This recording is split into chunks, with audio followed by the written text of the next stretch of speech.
250페이지입니다. 로마서 8장 26절에서 30절입니다. 한 절씩 교도하시겠습니다. 이와 같이 성령도 우리의 연약함을 도우시나니 우리는 마땅히 기도할 바를 알지 못하나 오직 성령이 말할 수 없는 탄식으로 우리를 위하여 친히 간구하시느니라. 마음을 잘 드시는 이가 성령의 생각을 하시나니 이는 성령이 하나님의 뜻대로 성도를 위하여 간구하심이니라. 우리가 알거니와 하나님을 사랑하는 자 곧 그의 뜻대로 부르심을 입은 자들에게는 모든 것이 합력하여 선을 이루느니라. 하나님이 미리 아신 자들을 또한 그 아들의 형상을 본받게 하기 위하여 미리 정하였으니 이는 그로 많은 형제 중에서 맏아들이 되게 하려 하십니다. 30절 같이 읽겠습니다. 또 미리 정하신 그들을 또한 부르시고 부르신 그들을 또한 의롭다 하시고 의롭다 하신 그들을 또한 영화롭게 하셨느니라. 아멘. 오늘은 위기가 기회가 되는 전도자의 삶이라는 제목으로 하나님 말씀을 전하도록 하겠습니다. 할렐루야. 오늘도 인사부터 하겠습니다. 전도자의 삶으로 세상을 살리는 소금과 빛이 됩시다. 전도자의 삶으로 세상을 살리는 소금과 빛이 됩시다. 전도자의 삶으로 세상을 살리는 소금과 빛이 되는 교회를 만듭시다. 전도자의 삶으로 세상을 살리는 소금과 빛이 되는 교회를 만듭시다. 하나님은 말씀으로 우리에게 답을 주고 말씀으로 인도해 주십니다. 우리가 예배 시간이 제일 중요한 시간이죠. 그러므로 우리는 어떤 일을 만나든지 사건이 생기면은 당황하지 말고 하나님의 말씀을 보면 됩니다. 여러분이 인생의 위기가 왔을 때는 강단의 말씀을 계속 들어보시면은 거기 답이 있다고 말이죠. 저는 그런 마음으로 저는 이 설교를 준비를 합니다. 요즘 뉴스를 들어보면은 우리나라가 위기를 맞이한 것 같습니다. 저는 정치인도 경제인도 아니기 때문에 잘 모르지만은 정치와 경제가 함께 어려움을 겪고 있는 것 같습니다. 그러나 전도자의 삶을 사는 우리에게는 위기가 아니라 기회가 되는 것이죠. 사람들이 불안해하고 두려워할 때에 복음을 붙잡고 사는 성도는 다르다는 것을 보여줄 수 있는 기회입니다. 여러분이 불신자의 그런 말에 흔들리고 요동하는 게 아니고 전혀 요동하지 않고 이렇게 하는 모습들을 보여줘야 되는 것이죠. 사람들은 자기 중심, 물질 중심, 성공 중심으로 살기 때문에 힘들고 어렵지만은 우리는 오직 그리스도, 오직 하나님 나라, 오직 성령 충만으로 증인의 삶을 살기 때문에 아무 문제가 되지 않는 겁니다. 이런 확신이 있어야 되는 것이죠. 왜냐하면은 그리스도 하나님 나라와 성령 충만 속에 모든 것이 다 있기 때문에 그렇습니다. 내가 그리스도 하나님 나라 성령 충만이 이것이 되어 있으면은요, 어떤 문제를 만나도 흔들리지 않는 거죠. 첫 번째, 위기가 기회가 되는 전도자의 삶이란 무엇입니까? 전도자의 삶이란 혼자서 위대의 축복을 누리며 보여주는 것입니다. 성경에 나오는 인물들을 보면은 공통적으로 혼자 있을 때 하나님이 함께 하시는 위대의 축복을 누렸어요. 요셉을 보면은 노예로 있으면서 하나님이 함께 하시는 위대의 축복을 누리면서 보여주었습니다. 창세기 39장 3절에 보면은 그의 주인이 여호와께서 그와 함께 하심을 보며 또 여호와께서 그의 범사에 형통하게 하심을 보았더라. 그러니까 보디발 장군이 볼 때 여호와께서 요셉과 함께 하시는 것을 봤다 그랬죠. 그러니까 불신자의 눈에 하나님이 함께하는 모습이 보인다는 말이에요. 그리고 다윗은 혼자서 양을 치면서 위대의 축복을 누리며 보여주었습니다. 시편 23편 1절 2절에 보면은 여호와는 나의 목자시니 내게 부족함이 없으리로다. 그가 나를 푸른 풀밭에 누이시며 쉴 만한 물가를 인도하시는도다. 그러니까 자신이 지금 부모님의 품을 따라서 산속에 가서 양을 치지 않았습니까? 그 양을 치면서 자신이 목자로 있었고 어린 양들을 데리고 있었잖아요. 그러니까 하나님을 목자에 비유한 것이고, 그리고 자신은 양에 비유한 거죠. 이렇게 자신이 목동 생활했을 때 이런 경험을 했기 때문에 이런 시를 쓴 거죠. 하나님이 나와 함께 하시기 때문에 나는 부족함이 없다 그랬어요. 이게 다윗의 고백이죠. 다윗은 뭡니까? 하나님이 자신과 함께하는 걸 내가 누렸다는 말이죠. 이게 제일 중요한 겁니다. 그러면은 시험될 일이 없는 거죠. 왜 그렇습니까? 하나님이 나를 늘 함께 하시는, 축복하시는 게 내가 보이는데 어떻게 시험이 되겠습니까? 그렇죠. 그리고 다니엘은 포로로 끌려가서도 의도의 축복을 누리며 보여주었습니다. 다니엘 6장 10절에는 다니엘이 이 조서에 왕의 도장이 찍힌 것을 알고도 자기 집에 돌아가서는 윗방에 올라가 예루살렘을 향한 창문을 열고 전에 하던 대로 하루 3번씩 무릎을 꿇고 기도하며 그의 하나님께 감사했다고 했어요. 지금 다니엘은 우상 섬기지 않는 것 때문에 좀 사형 선고를 받았습니다. 사형 선고를 받고도 전에 하던 대로, 그러니까 습관적으로 다니엘은 하루에 3번씩 기도했어요. 아침에, 점심때, 밤에 3번씩 기도하는 게 습관이 이 사람. 지금도 유대인들은 이렇게 3번씩 기도하지 않습니까? 또 모슬렘도 이렇게 기도하죠.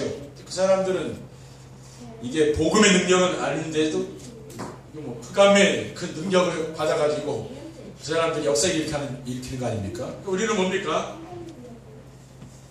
이렇게 다니엘 보면 하루에 3번씩 기도했죠. 우리도 뭡니까? 이렇게 하면 되는 거거든요.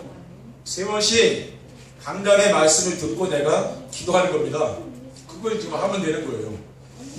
이렇게 하니까 뭡니까?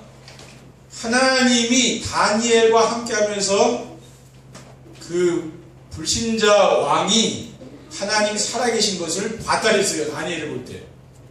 다니엘 6장 16절에 보면은 이에 왕이 명령하며 다니엘을 끌어다가 사자굴에 던져넣는지라 왕이 다니엘에게 이르되 네가 항상 섬기는 너희 하나님이 너를 구원하시리라. 그러니까 다리오 왕이 어쩔 수 없이 다니엘을 사자굴에 집어넣었잖아요. 근데 사자굴에 집어넣는데 살 사람이 있습니까? 하나님이 주의 천사를 보내서 사자의 입을 봉했어요. 그러니까 못 잡아먹지 않습니까? 살아났어요. 그러니까 이 정말 이런 천재지변이나 이런 엄청난, 그렇죠? 일을 만났을 때에 그 불신자들이 어떻게 하냐면은 완전히 이런 사람을 완전히 이제 떠받드는 거죠. 이제 죽이려고 그러다 완전히 바뀌는 거예요. 그래요? 이게 지금 천재지변이 일어났잖아요. 그렇죠? 그렇기 때문에 신같이 섬기는 거라기 때문에 다니엘을 어떻게 사자굴에 던졌는데 살아나겠습니까?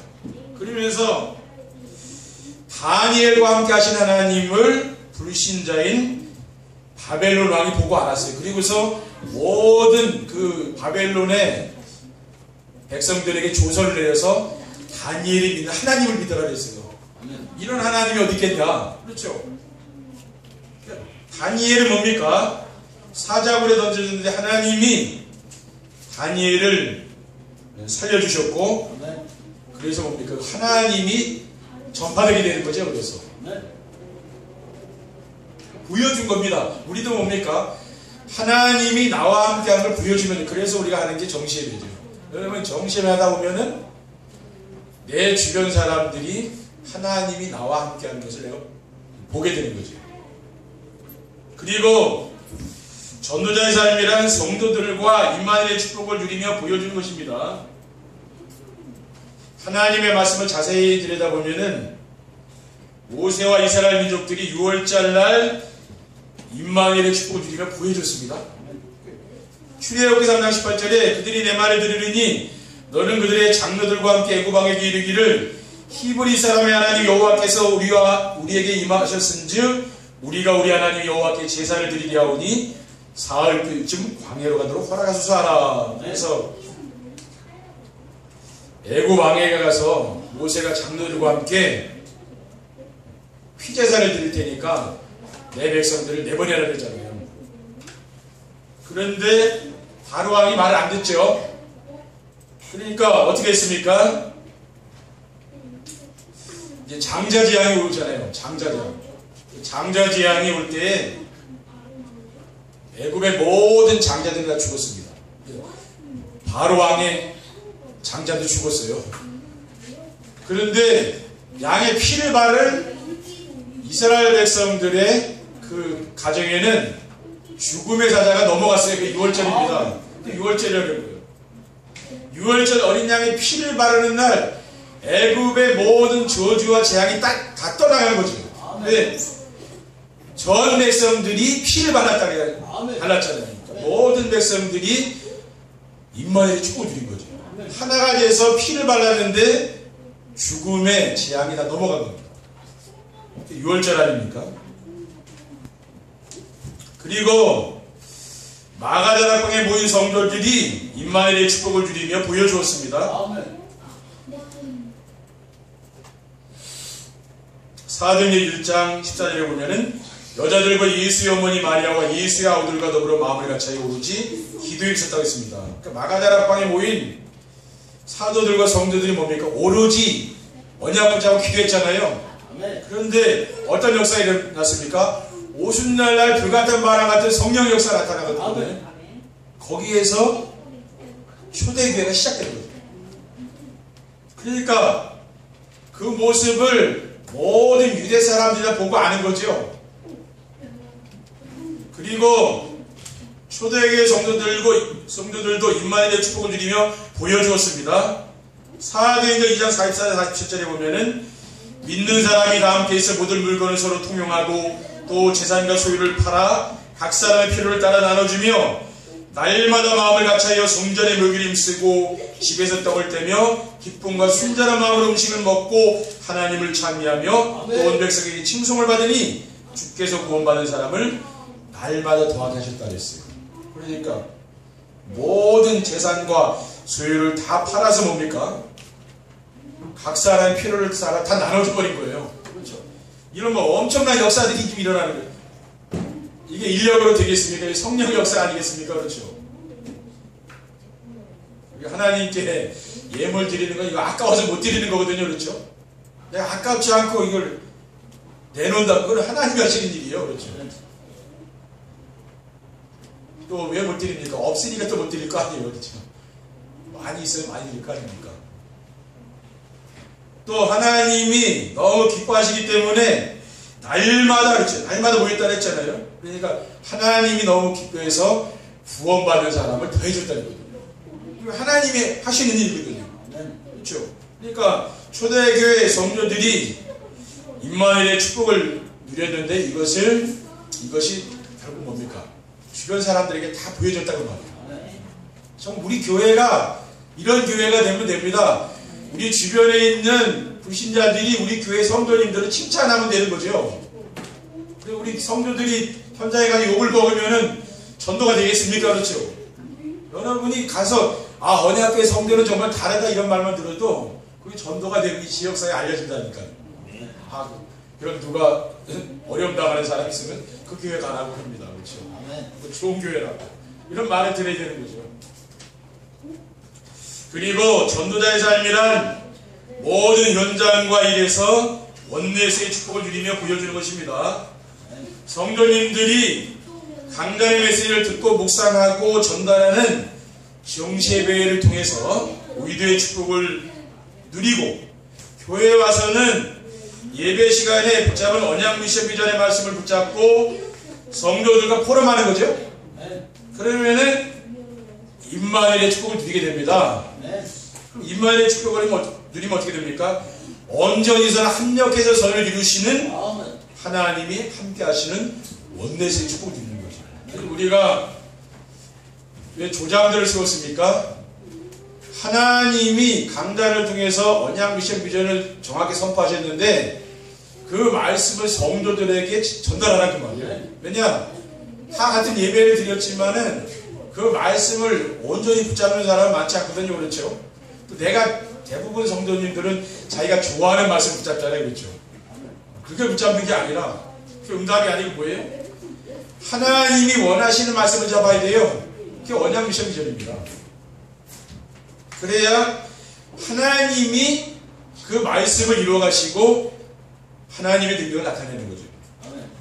그리고 하나님의 말씀을 보면은 원네스의 축복을 누린 인물들이 나오는데 요셉입니다. 요셉은 언약의 여정 속에서 원네스의 축복을 누리며 보여줬어요.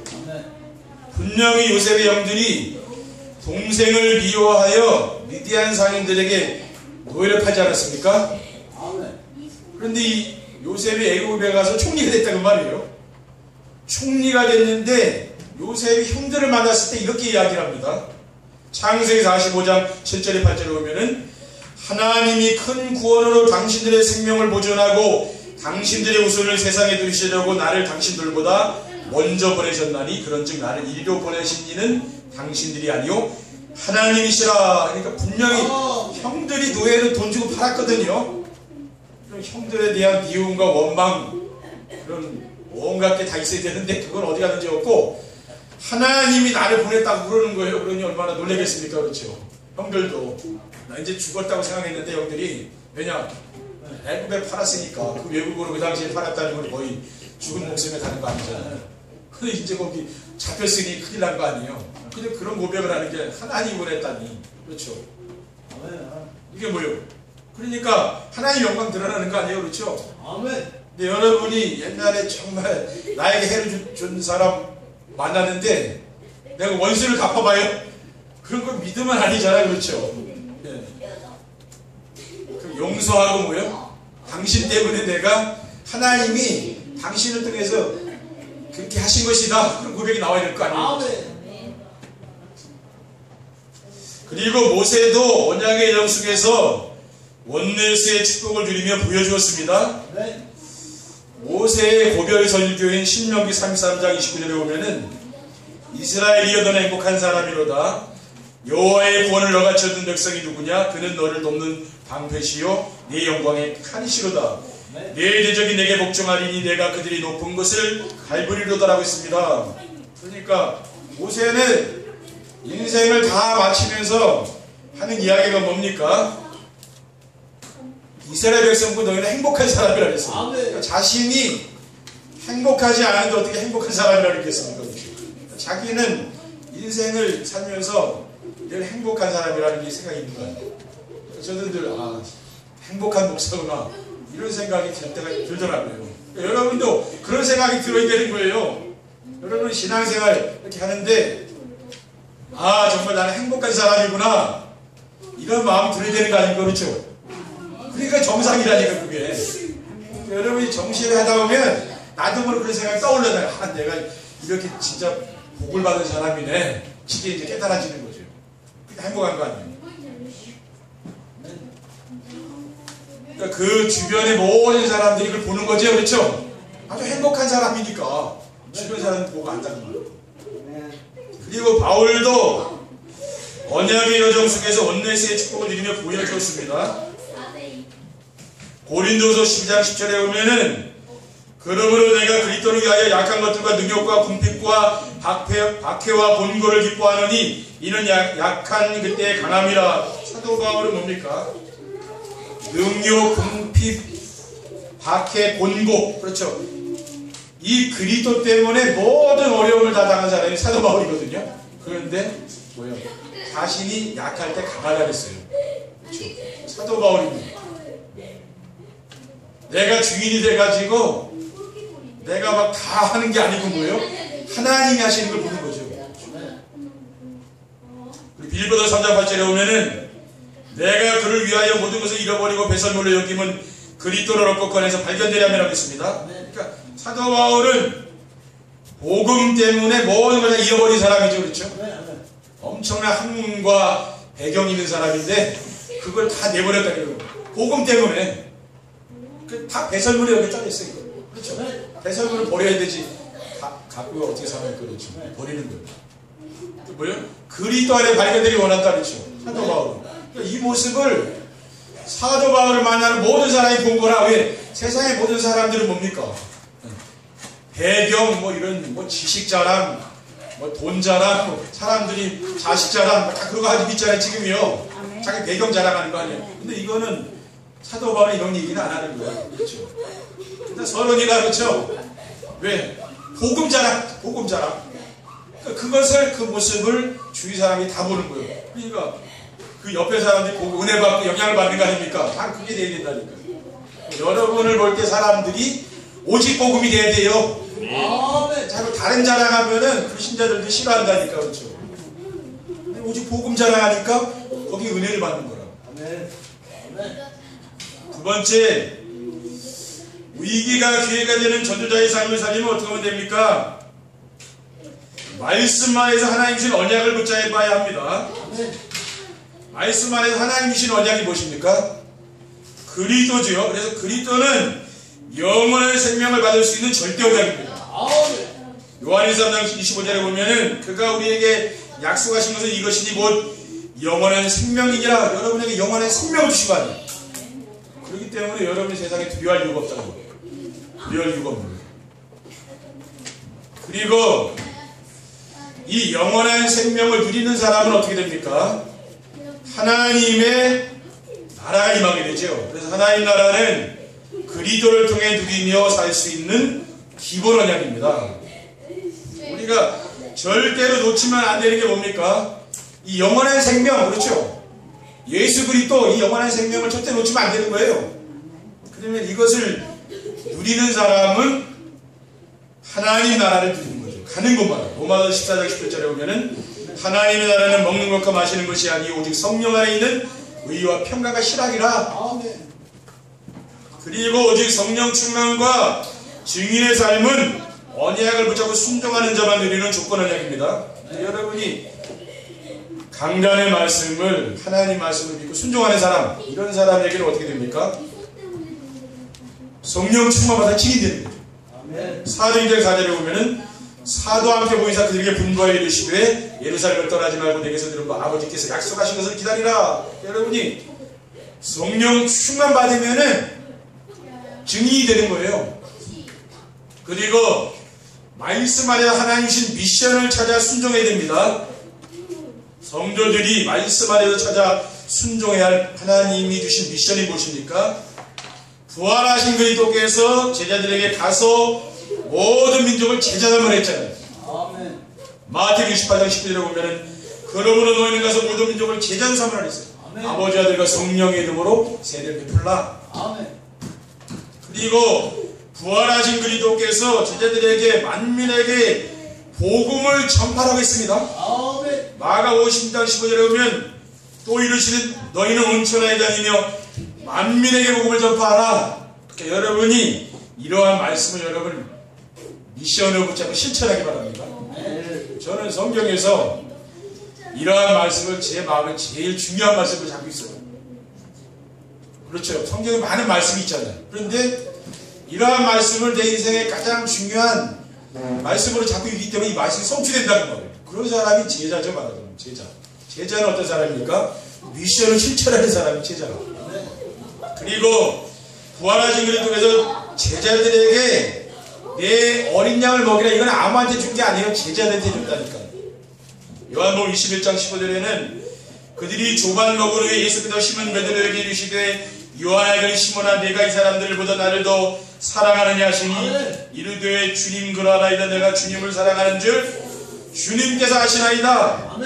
이르시되 내 어린 양을 먹이라 했어요. 주님이 베드로를 만나서 부활하신 주님이 처음으로 물어본 말이 뭐예요? 지금 바닷가에서 고기 한 마리도 못 잡아가지고 밤새 어부가 굶었으니 얼마나 배고프겠습니까? 그렇죠? 근데 뭘 물어봤냐면 먹을 거 준 게 아니고 네가 날 사랑하느냐 그거 물어보는 거예요. 그러니까 우리가 진짜 중요한 게 뭐냐면 주님을 사랑하는 마음이 있어야 돼요. 그런 사람이 제자예요. 그렇죠? 주님, 우리가 사람도 사랑해야 되지만은 진짜 하나님을 사랑하는 마음이 있어야 되는 거죠. 그러면 하나님 그 사람에게 사명을 맡겨요. 어린 양, 렘넌트 키우라고 합니다. 우리가 지금 우리 후대들 기르는 것보다 더 중요한 일 어디 있겠습니까? 그렇죠? 이들에게 복음 심고 말씀 심면서 이들을 통해서 세계 복음하는 것 지금 우리가 하는 거 아닙니까? 그렇죠? アーメン 네. 이거보다도 세상에 더 중요한 일이 어디 있겠냐고 말이에요. イコ보다도 세상에 더 중요한 일 어디 있겠습니까? 그렇죠? 이들을 통해서 세계 복음하는 것 지금 우리가 하는 거 아닙니까? 그렇죠? 이거보다도 세상에 더 중요한 일 어디 있겠냐고 말이에요. 그리고 말씀 안에서 하나님 주신 비전을 붙잡고 기도해야 됩니다. 말씀 안에서 붙잡고 기도해야 될 비전은 우리를 위해 초소를 예별하고 하신 그리스도께서 다시 오시겠다고 하신 말씀을 믿고 사는 것입니다. 요한복음 14장 1절에 보면은 너희는 마음에 근심하지 말라 하나님을 믿으니 또 나를 믿으라. 왜 우리가 근심 안 하느냐? 하나님 믿으니까. 하나님 안 믿으면 근심 안 되겠습니까? 그렇죠? 근심 많이 해야 되죠. 하나님 믿으니까 안 한다고 말해요.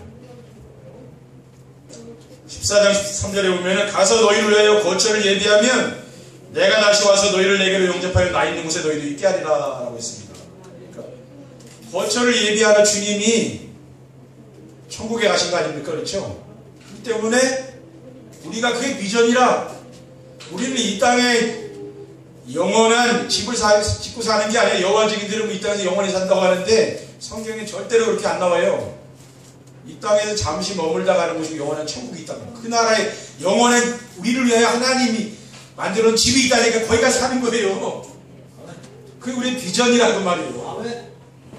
그리고 천국 복음이 모든 민족들에게 증언되기 위해서 온 세상에 증거되면 끝이 오겠다고 했습니다. 그러니까 뭐예요? 이 세상은 갈수록 좋은 세상이 오는 게 아니라니까요. 점점 어려운 세상이 오게 되어 있어요. 왜냐? 끝이 있다고 끝! 이 세상은 그렇죠? 종말이 있다고 말합니다. 근데 복음이 전파되면 끝이 온다 그랬거든요. 그게 우리의 비전이라. 그리고 그리스도께서 오시는 날 우리의 몸이 변화되어 그리스도와 함께 영원한 천국에 들어갑니다. 데살로니가서 4장 11절에는 그 후에 우리 살아남은 자들도 그들과 함께 구름 속으로 끌려올려 공중에서 주를 영접하게 하시니 그리하여 우리가 항상 주와 함께 있으리라 했습니다. 여러분이 이 비전을 가지고 살라고 말합니다. 비전이라는 것은 불신자는 이 땅에 있는 걸 비전이라고 하는 우리는 그걸 말하는 게 아닙니다. 그렇죠? 뭡니까? 영원한 하나님 나라에 가서 그리스도와 함께 영원히 사는 것, 그게 우리 비전이라니까요. 아멘. 그것을 우리 심어줘야 돼요. 어떤 사람은 다 믿고 죽을 때 아이고 천국이 어딨냐고 난 안 가겠다고 발버둥 치고 막 좀 부릅뜨면 어떡하겠습니까? 그거 어떻게 하겠냐고. 그렇죠? 그 비전을 붙잡은 거라고 말이에요. 평안하게 가야 되는 거죠. 그렇죠? 난 더 좋은 세계로 가니까 울지 말고 걱정하지 마라. 더 좋은 세계가 있는데 왜 우냐. 그렇게 해야 되는 거 아닙니까? 그렇죠?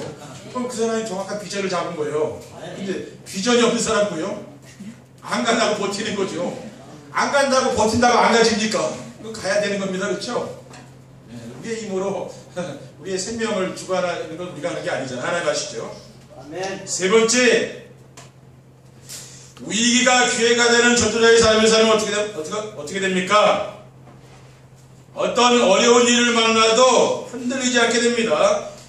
우리 성도님들이 정시예배를 통해서 하나님이 나와 함께 하시는 위기의 축복과 교회에서 성도들이 모여서 하나님이 우리와 함께 하시는 임마누엘 축복과 하나님이 우리의 삶의 현장에서 언제나 어디서나 함께 하시는 원내스의 축복을 누리게 되면은 어떤 일을 만나도 두렵지 않고 평안한 거예요. 왜 그렇습니까? 하나님이 나와 함께 하기 때문에. 그러니까 우리가 제가 정시예배를 하자는 건 거기 있는 거예요. 우리가 정시예배를 해가지고 지금 큰 돈을 벌어가지고 우리가 교회를 크게 짓자 그래서 이게 하는 게 아닙니다. 그러면 오해예요. 왜 하는 거예요? 하나님이 나와 함께 하는 걸 느끼려고 하는 거예요. 정시예배. 우리 신앙이라는 건 좀 순서해야 되는 거 아닙니까? 그렇죠? 세상의 때가 꽉 묻어가지고는 응답받을 수 없는 거라는 건 버려야 되는 거예요. 그리고 주변 사람들에게 힘을 주고 답을 줄 수 있게 됩니다. 지금 유광수 목사님을 통해서 요즘 나오는 메시지 1일 3자가는 하루에 3번 작품 만들라고 그러잖아요. 이거 어떻게 만듭니까? 하루에 3번 말씀을 가지고 작품을 만들어서 주변 사람들에게 전하고 렘넌트에게 전해주라고 말 아니에요. 그러면 작품이 뭡니까? 작품이라는 것은 하나님이 나와 함께 하는 작품이에요. 다른 게 작품이 아니에요. 그러면 하나님이 우리와 어떻게 함께 합니까? 저는 강단을 통해서 선포되는 말씀을 통해 하나님이 함께 한다고 저는 믿고 있습니다. 그러니까 여러분이 이 말씀을 가지고 작품을 만들면 되는 거예요. 그러니까 우리 성도님들은 어떻게 하면 됩니까? 이 말씀을 어떻게 적용하면 됩니까? 강단의 말씀을 매일매일 아침 밤으로 들었는데 이제는 점심에 들어라. 왜? 지금 3장 메시지 나왔잖아요. 점심에도 하라 그 말 아니에요 지금. 우리는 아침하고 밤에만 하는데 점심에 또 하라 그 말 아니에요. 그렇죠? 점심 먹고도 한번 하시라 그 말이에요. 네. 그 청시예배. 이게 하다 보면은 내가 말씀을 통해서 인생에 다 답이 다 나오지요. 그럼 완전히 여러분이 우리 교회 와가지고 완전히 내 인생이 다 바뀌어버리는 거예요. 강화 언약교 와가지고 인생이 딱 바뀐 거예요.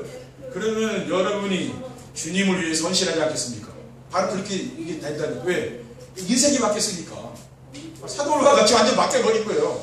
딴 사람이 돼버린 거예요. 저 사람이 어떻게 저렇게 됐냐고 물어본다니까요. 주변 사람들이. 그게 뭡니까? 말씀 어떻게 바뀌어버린 거예요. 그러니까 어떻게 됩니까? 만나는 모든 사람에게 이제는 힘주는 거예요. 또 격려하고 용기 주지요. 그리고 그리도로 답을 줍니다. 이렇게 사람이 바뀌어버린다. 그런 일을 한다니. 그리고 현장을 변화시키고 교회가 부흥되며 세계복음화 이루어집니다.